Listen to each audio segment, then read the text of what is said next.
Hello friends, एक बहुत ही important news हमारे सामने है। चाइना ने भारत के खिलाफ एक नई प्लानिंग की है और ये प्लानिंग है चाइना की डैम बम की। जी हाँ, आपने सही सुना है, चाइना ने डैम बम बनाया है और ये बम जो है भारत में विनाश ला सकता है। स्पेसिफिकली जो हमारा नॉर्थ ईस्ट रीजन है, यानी कि जो अरुणाचल प्रदेश वाला एरिया है, जहाँ पहले से ही चाइना की बुरी नज़र है, जिसे चाइना अपने हाथों में लेना चाहता है, पर किसी तरह से उसकी जो ये राजनीतिक पहल है वो काम नहीं आ पाती है और इसके कारण चाइना अनेक अनेक उपाय लगाते रहता है। समय समय पर चाइना हमें कई तरह के गाइडेंस और कई तरह की सलाह देते रहता है, जिसे हम ये मान के लें कि चाइना ही हमसे सुप्रीम है और जो अरुणाचल प्रदेश है वो हमारा हिस्सा नहीं, बल्कि वो चाइना का दिया हुआ खैरात है। जी हाँ, आपने सही सुना। लेकिन अभी जो न्यूज़ हमारे सामने है वो बहुत ही इम्पोर्टेंट है। दरअसल बात देखो, थोड़ी-सी डिटेल में जानने की कोशिश करते हैं। 2 लाइन है, आप देख रहे हो जम्मू एंड कश्मीर वाले रीजन में, एक है एलओसी, एक है एलएसी। तो थोड़ा-सा आपको मैं क्लियर कर दूँ कि जो एलओसी वाला रीजन है, वो बॉर्डर हमारा पाकिस्तान के साथ जो है वो होता है। एक्चुअली में ये पाकिस्तान के द्वारा जो ऑक्यूपाई कश्मीर रीजन से, तो उसको डिफाइन करता है ये लाइन एलओसी। और जो हमारा एलएसी है, जो अक्साई चीन रीजन है, जो चाइना हमसे युद्ध में जीत चुका था, 62 का जो युद्ध हुआ था, उस टाइम पे भारत की हार हुई थी और चाइना ने हमारे एरिया को कवर किया था और ये अक्साई चीन वाला रीजन जो है वो इनके हाथ में है। थोड़ी सी और बात करते हैं। देखो, जो हमारा एरिया है दैट इज अरुणाचल प्रदेश। तो अरुणाचल प्रदेश का जो फ्रंटियर एरिया है, बॉर्डर फ्रंटियर एरिया, वहां पे भारत ने बहुत सारे नए कंस्ट्रक्शन किए हैं। मतलब देखिए, बात दरअसल ये है कि जो तिब्बत है वो जब से अरुणाचल प्रदेश, जो तिब्बत है जब से वो चाइना के हाथ में गया है, तब से चाइना की हिम्मत बढ़ी हुई है और अरुणाचल प्रदेश को अपना हिस्सा बताता है। अब पहले की जो सरकार थी वो इस चीज को बहुत संज्ञान में नहीं लिए, बहुत ध्यान में नहीं दिए और इस कारण से हमारा जो नॉर्थ ईस्ट का रीजन है वहां पे बहुत सारे कंस्ट्रक्शन नहीं किए गए, ट्रांसपोर्टेशन अच्छा नहीं किया गया, कनेक्टिविटी अच्छी नहीं होने के कारण हमारा जो कम्युनिकेशन है उनसे बहुत कम रहा। तो इस रीजन्स में हमारे जो ट्रूप्स है, यानी जो हमारी सेना है, वो किसी भी आपदा में बहुत जल्दी क्विक एक्शन करने में असक्षम हो जाती है इन कारणों से। लेकिन जो अभी की गवर्नमेंट है, इन्होंने इस क्षेत्र में बहुत ज्यादा इंफ्रास्ट्रक्चर डेवलप किया है, यहाँ बहुत सारे रोड्स बनाए, बहुत सारी कनेक्टिविटी को इंश्योर किया है। बट जब तक हमने कुछ नहीं किया था तब तक चाइना ने बहुत कुछ कर लिया था। आई मीन कि चाइना ने उस टाइम पे बहुत सारे जो इंफ्रास्ट्रक्चर है बॉर्डर एरिया में डेवलप कर लिए थे और अभी चाइना का अच्छा खासा वहां पे बेस बना हुआ है, मिलिट्री बेस से लेकर के ईच एंड एवरी चीज। तो किसी भी तरह की अगर चीजें होती हैं जो नहीं होनी चाहिए, तो उसमें हम इंफ्रास्ट्रक्चर के कारण पीछे हो जाएंगे चाइना से, जो वर्तमान स्थिति है। बट भारत सरकार इस पे अभी लगातार काम कर रही है और जो हमारे बीआरओ है वो बहुत ही ज्यादा मतलब बहुत ही ज्यादा क्रिटिकल एक तरह से हम कह सकते हैं वर्क कर रही है इस क्षेत्र में और बहुत डेवलपमेंट का काम कर रही है, जो कि हमारी बॉर्डर सिक्योरिटी को इंश्योर करता है। मैकमोहन लाइन आप देख रहे हो, जो कि भारत और चाइना के बीच में, कायदे से भारत और चाइना के बीच में नहीं थी, लेकिन फिलहाल ये भारत और चाइना के बीच में, पहले ये भारत और तिब्बत के बीच में थी। और हमारा ये मानना है कि तिब्बत एक इंडिपेंडेंट कंट्री है जिसे चाइना ने ऑक्युपाई किया है, तो भारत तिब्बत को एज अ कंट्री मानता है, चाइना का हिस्सा नहीं मानता है। बट बहुत सारे देश वैसे ही हैं जो चाइना को मतलब तिब्बत का हिस्सा मानते हैं, मतलब तिब्बत अब चाइना का ही पार्ट इस तरह से मानते हैं। लेकिन ये हमारे लिए, अगर ऐसा मानते तो हमारे लिए एक डिप्लोमेटिक हार होगी, हम ऐसा नहीं मान सकते। अगर हम ऐसा मानते हैं तो फिर हमारा जो एरिया है, पाकिस्तान ने जो ऑक्युपाई किया है जम्मू एंड कश्मीर, जिसे चाइना मुहर लगा चुका है कि पाकिस्तान का एरिया है, ठीक है, जबकि वो पीओके है, यानी पाकिस्तान के द्वारा ऑक्युपाइड किया गया हमारे जम्मू एंड कश्मीर का एरिया है। तो इस तरह से, इस कारण से भारत जो है अपने स्टैंड पे खड़ा रहता है और ये मिर्ची वाला भी कारण है जिससे चाइना को हमेशा लगती रहती है। देखो, फिलहाल मैं जैसे बता रही थी कि चाइना ने बहुत सारे इंफ्रास्ट्रक्चर क्रिएट किए हुए, जिसमें बहुत सारी चीजें हैं, स्पेसिफिकली छोटे बड़े डैम है। देखो, ब्रह्मपुत्र को जो पानी है, ब्रह्मपुत्र का जो पानी है वो चाइना से, यानी कि तिब्बत से होता हुआ सीधा, आप देख सकते हो, अरुणाचल प्रदेश में एंट्री करता है। और ये एंट्री जब करता है तो यू टर्न शेप लेता है, जो कि आप यहाँ पे देख पा रहे हो। तो ये जो बैंड आपको दिखाई दे रही है यहाँ पे, इस बैंड के कारण आप देख पा रहे हो ये जो बैंड है, तो ये यू टर्न शेप है और ये यू टर्न शेप लेकर के ये डायरेक्टली भारत के अरुणाचल प्रदेश, तो सादिया सिटी है यहाँ पे, सादिया टाउन है, ठीक है। तो अरुणाचल प्रदेश का जो सादिया टाउन है, यहीं पे ये एंट्री करता है, मतलब ब्रह्मपुत्र रिवर। और इस यू टर्न वाले एरिया में चाइना ने सबसे बड़ा डैम बनाने का जो कार्य है वो प्रारंभ कर दिया था पहले ही, और अब तो ये मतलब बहुत लगभग इसका काम हो चुका है, वर्क में है ये। और यही हमारे लिए खतरे की घंटी है, क्योंकि यहाँ पे जो पानी स्टोर करने की क्षमता है वो बहुत ही ज्यादा है।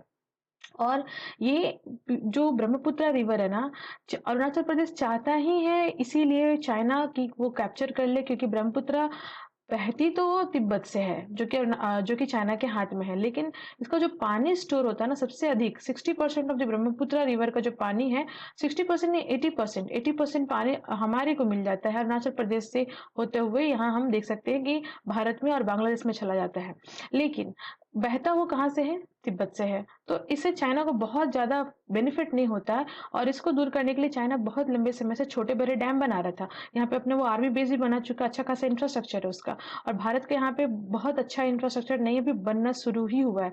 तो अब देखो इस तरीके से ये जो है ना रिपोर्ट आई है, अब ये रिपोर्ट है ऑस्ट्रेलियन स्ट्रेटेजी पॉलिसी इंस्टीट्यूट के द्वारा पब्लिश की गई है, और इस रिपोर्ट में साफ साफ कहना है कि जियो पॉलिटिकल वॉर हो रहा है, और वो भी पानी के नाम पे होगा। और ये पानी के नाम पे जो वॉर है, सबसे बड़ी जो डैम बन रही है वर्ल्ड की, I can say capacity wise, वो यही है, ग्रेट डैम जो बन रही है। तो ये ग्रेट बैंड डैम है, चाइना के द्वारा बनाया जा रहा है ब्रह्मपुत्र नदी पे, और इसमें इतनी क्षमता है कि इस ये जो डीप, जो आपने डीपनेस देखा, यहाँ पे 3000 यानी 3000 मीटर तक की गहराई का गॉर्ज का निर्माण हो रहा है। तो इससे ऐसा होगा कि अगर इसको चाइना यूज करता है भारत को तबाह करने के लिए, तो ये डैम को अगर चाइना खोल देता है तो भारत का अरुणाचल प्रदेश डूब जाएगा। ना केवल अरुणाचल प्रदेश डूबेगा, बल्कि जो आसपास के एरिया है, जो आसपास के राज्य हैं, वो भी प्रभावित होंगे। इससे भूटान भी प्रभावित होगा, इससे बांग्लादेश में भी प्रभाव पड़ेगा, इससे जो यहाँ पे म्यांमार है वो भी प्रभावित होगा। तो एक तीर से कई निशाने लगेंगे, और ये हमारे लिए खराब है, और ये एक तरह से हमारे लिए सिक्योरिटी थ्रेट है, बॉर्डर सिक्योरिटी थ्रेट है।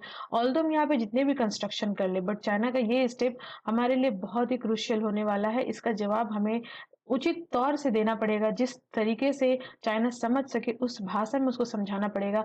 देखो अगर हम बात करें ब्रह्मपुत्र रिवर पे ना, भारत और चाइना का एग्रीमेंट हुआ था 2002 में, और ये जो एग्रीमेंट हुआ था, इसमें ब्रह्मपुत्र रिवर की जो भी डिटेल्स होगी, जो ज्योग्राफिकल डिटेल्स होगी, वो क्लाइमेट वाइज रिसर्च के माध्यम से, रिसर्च के लिए वो भारत को साझा करेगा चाइना, और ये एग्रीमेंट हर 5 साल पे रिन्यूअल होती है।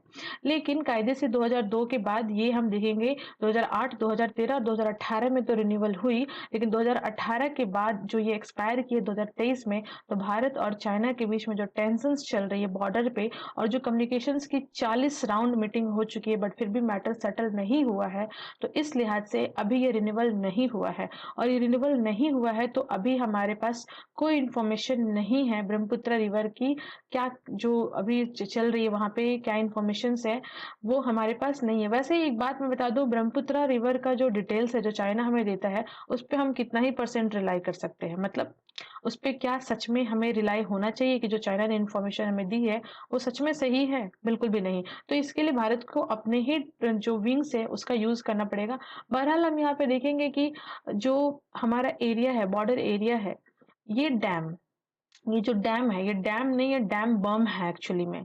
तो ये जो वाटर बम है जो भारत पे फोड़ सकता है चाइना, जब चाहे वो भारत पे ये बम को फोड़ सकता है इस डैम को खोल करके। तो ये सिर्फ हमारे बॉर्डर से 30 किलोमीटर है। तो अगर ये डैम खोला जाता है तो बॉर्डर को कवर करने में कितना ही समय लेगा? ये मुश्किल से 5-10 मिनट, और 5-10 मिनट में अरुणाचल प्रदेश जो है हमारा बर्बाद हो सकता है। अब क्या इसकी अर्ली वार्निंग हमें मिल सकती है? अर्ली वार्निंग जो सिस्टम है हमारा, वो इस पे काम कर सकता है? नहीं। अब कोई डैम कब खोलेगा, कोई डैम जो है, कोई भी देश अपना डैम कब खोलेगा, इसकी अर्ली वार्निंग कैसे मिल सकती है? ये क्लाइमेट थोड़ी ना है। तो ये एक बहुत ही क्रिटिकल चीज है। बट इसका सोल्यूशन क्या हो सकता है? इसका सोल्यूशन डिप्लोमेटिक एंगेजमेंट से हो सकता है, जो हमारा रीजनल कॉपरेशन है वो बढ़ाने से हो सकता है। तो रीजनल कॉपरेशन में देखो, भारत जो है संघाई कॉपरेशन का मेंबर है, भारत एशियान का मेंबर है, चाइना के भी उसका मेंबर है। तो इस तरीके से वर्ल्ड वाइड हर फोरम पे भारत और चाइना लगभग मेंबर हैं। इसमें हम रशिया का साथ ले सकते हैं, इसमें हम अन्य कंट्री का साथ ले सकते हैं, जो इसमें चाइना को थोड़ा सा जो है उनका जो मतलब जो पल्ला भारी है उससे डाउन कर सके। अगर रसिया का एंगल आता है तो डेफिनेटली यहाँ पे इस मैटर को डाइल्यूट किया जा सकता है with the help of Russia का यूज करके। इंफ्रास्ट्रक्चर डेवलपमेंट हमें करना पड़ेगा, इंफ्रास्ट्रक्चर डेवलपमेंट हम कर ही रहे हैं। हमें इन्वायरमेंट का मॉनिटरिंग करते रहना पड़ेगा। देखो इन्वायरमेंट का monitoring is a good point, but मैं वही कह रही हूँ कि अगर कोई डैम खोल दिया तो उसके लिए आप एनवायरनमेंट मॉनिटरिंग सब कुछ आपके ठीक है, बट ये तबाही आ सकती है। डिजास्टर का क्या प्रिपेयर्डनेस है वो हमें रखना पड़ेगा, हमेशा रेडी टू एक्शन के लिए रहना पड़ेगा। इंटरनेशनल एडवोकेसी पे हमें ध्यान देना पड़ेगा, रिसर्च एंड डेवलपमेंट पे हमें ध्यान देना पड़ेगा। रिसर्च एंड डेवलपमेंट क्यों? ताकि हम भी वहाँ पे कुछ ग्रेट डैम बना सके, ताकि वो डैम में हम कैपेसिटी उसकी कम रख सके, और चाइना के द्वारा अगर कभी भी इस तरह की चीजें की जाती है तो उस डैम का यूज करके हम उस पानी को होल्ड करा सके। ठीक है।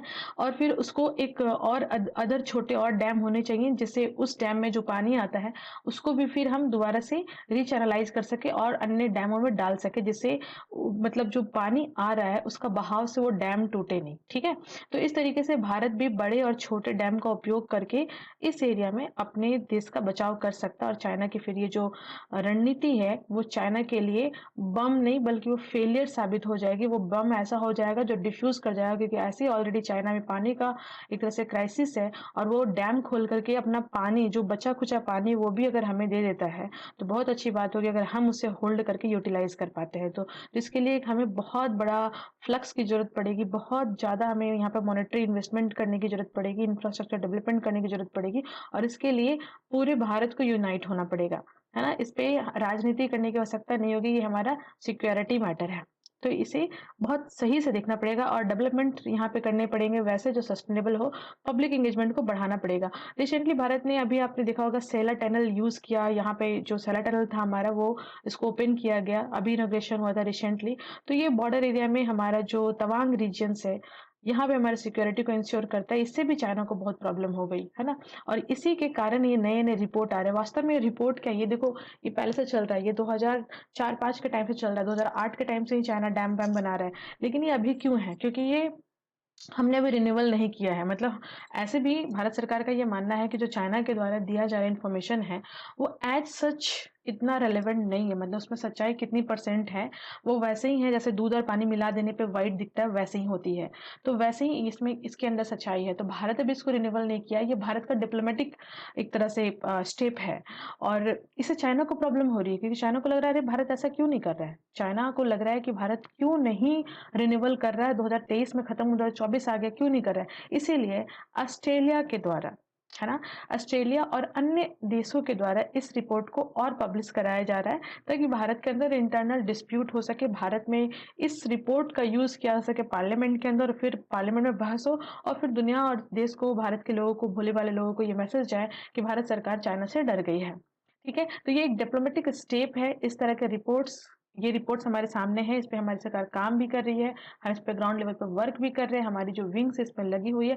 बट फिर भी इस तरह के रिपोर्ट हमें अवेयर भी करते हैं, साइड बाय साइड हमारी जो देश के अंदर जो राजनीति चलती है उसको भी बहुत प्रभावित करते हैं, सो दैट हमारा जो स्टेप है चाइना की तरफ वो सॉफ्ट हो जाए।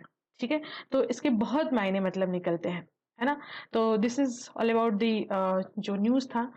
करना क्या है आपको, do like share and comment. Thank you, thanks for watching.